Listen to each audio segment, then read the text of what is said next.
If you love ketchup, you owe this fruit an apology. For centuries, people were terrified of tomatoes. Here's why. Back in the 1700s, Europeans called tomatoes poison apples. People believed eating one could kill you. But it wasn't the tomatoes' fault. Wealthy folks ate off fancy pewter plates which had high lead content. Tomatoes are acidic,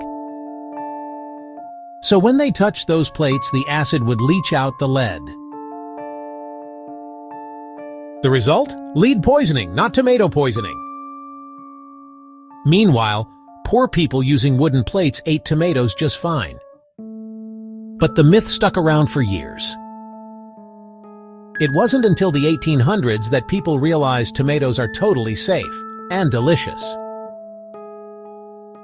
So next time you bite into a tomato, remember? You're enjoying something people once feared.